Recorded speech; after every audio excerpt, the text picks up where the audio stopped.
Hello everybody, Andy here, and today I want to go over very quickly for you the FAQ/errata update that has just hit Kill Team. No, hey, we're only a second-rate game, so we don't get the shout-out on Warcom. It is what it is, fine. But I only want to cover the most important bits, because actually they answered quite a few questions here, some of which were tiny changes that they must, I assume, be kind of cleaning up before the final end of the edition sort of thing. And some of them were just small things. And I don't need to waste your time. I mean, hey, are you playing novitiates? No. So do you need to know what they do? No. Nobody plays novitiates. We all know that. Okay. So with that done, I'm going to go over the most, I think, impactful things that have kind of hit us today. Right, let's... can I go away? No, but I can get smaller. Is that possible? Apparently. Anyway, cool, right. Let's stop. Okay, that's been a good type 5. Thank you. I'm here all week. Christ. Right, okay. So, let's start, shall we? So, we're going to start with the Brood Coven. Is that what they're called? The Brood Brothers. What are they called? The Brood Brothers. Love it. Love it. I know what game this is. Thanks. Right, so when it comes to the Brood Brothers, this is their first FAQ/errata, and if I'm honest, I'm disappointed in this ruling, but let's cover it. So, first, I do want to clarify, as I'm sure you know, the Patriarch, within its turn, has a movement limit of 9 inches, and they've just confirmed here that, yes, the 9-inch move has to account for the tax of traversing or climbing. So if you traverse, that means that actually your total of 9 inches as a move can only be 7 inches. Likewise, if you climb, you are taking that full negative, if you climb up 4, even though you've only actually used 3 to climb, you're still taking that 2 and 2, so you would be down to 5 inches. Cool. I just wanted to point that out because I feel like it's going to come up a lot as Brood Brothers are being played a lot because they're the newest team. They're a team that doesn't get a huge amount of love in 40k, so people are excited to play the team in Kill Team. And just FYI, it is the same as how they ruled Rubric Marines. They have a 6-inch. Yeah, I'm just going to use inches. I can't be bothered to say the shapes anymore. They have a 6-inch limit to their move, and if you traverse, you can only move 4 inches. So there you go. Nice. It's not as the crow flies, it's your actual movement spent. It's the same for the Patriarch. Nice. Important. Okay, so with that said, let's go ahead to this one. I'm going to read it for you, verbatim, if you will. It's verbatim. I don't know what's wrong with me today, I'm sorry.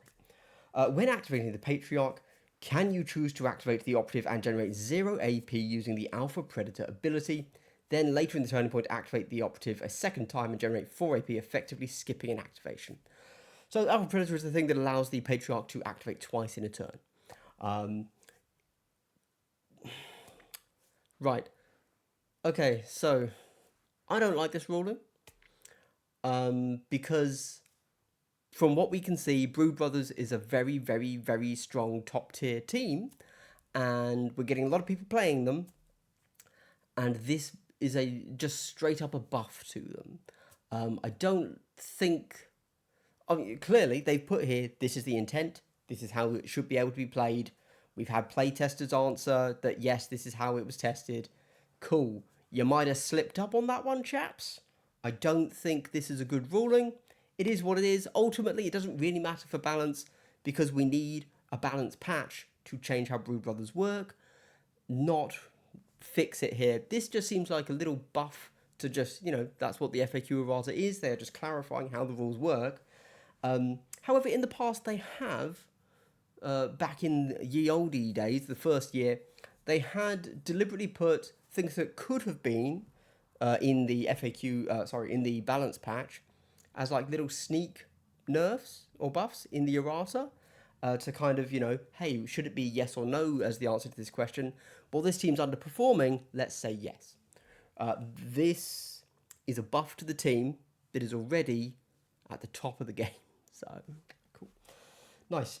Yep. That's it. That's it for the Brood Brothers. Let's keep going. There's no need to drag this out. We go over to the Kasrkin. I'm not going to say things weird, sorry. To the Kasrkin, this is just confirming that when you discard one of your dice thanks to the elite ability, if you discard a 1 when your weapon is hot, you don't take that damage. This is really good that they clarified it. I think this is probably how most people played it, but I like the clarification. Now there's no grey area there. Nice. We then go over to the Hyrotech Circle, a classic favourite team of mine. However, so this was found. So basically, in the last balance patch, they changed when you reanimate and when you perform living. No, sorry, they didn't change it. They unchanged it. So it used to be, as the rules printed, that you would perform living metal, which means +2 to everybody's wounds, and then you would reanimate, come back to life.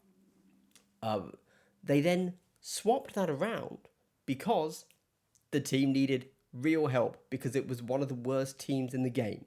So they said, hey, you know what? You reanimate and then you get to living metal each other. Cool. Everyone is your D3 from reanimation plus your +2. Plus D3 from, +2 from living metal, right? Cool. However, they then nerfed it, swapped it back. The way they did this, unfortunately, is, look, everybody uses the online rules. I have all of these books. I don't know what the printed rules are anymore because I threw the books away because I didn't want them anymore because physical rule sets aren't great. So the fact that they changed it back to how it was when all the digital rule sets just changed it in the text for you meant that we had to go back to how it's printed. It plays as it's printed, and that was bad. There you go. So they're just confirming, yes, we know we deliberately did that. Probably what Hyrotech need, because I do think this makes sense. There you go. But the clarification is good. Nice. I think that perhaps if Hyrotech had fallen down too much of a notch, something that the Cryptech guy, whichever one, the guy on the Scarab, the flying Scarab boy, perhaps when he uses the ability that, because, he's all about making your guys tougher when they come back, you could say that for him, like working into his Cryptech ability, that he performs reanimation before living metal is, interesting nosh. Have fun fitting that onto a data card.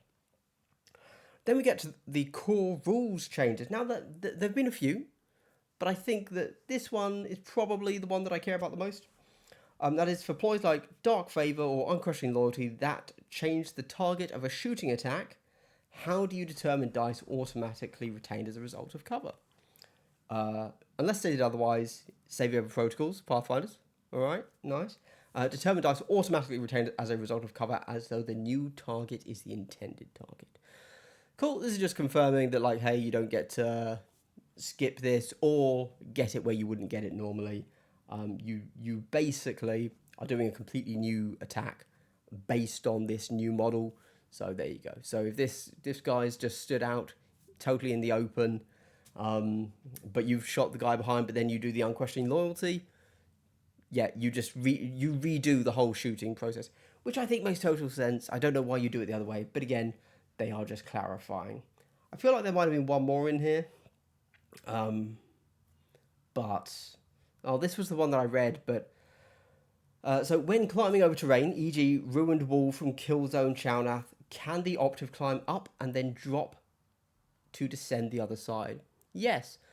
Honestly, it hadn't even really considered to me like that you wouldn't be able to do this, but I do understand why, especially if you're using a team that has a lot of movement, like climbing shenanigans, like let's say Phobos. It's good to clarify these things that you can actually do a move, a climb, and a drop all in a single activation. Because if you go ahead and read the core rules, you wouldn't necessarily know that the way they break everything up. Very much gives the impression almost that maybe you can't normal move and then climb. Maybe you have to move up to within 1 inch and then do a separate move action the next turn. Like, that's fine. Hopefully that's one of the things that they clean up in the upcoming new edition, whenever that may be. Cool. Okay, well that's everything. To clarify, go ahead and read all of this.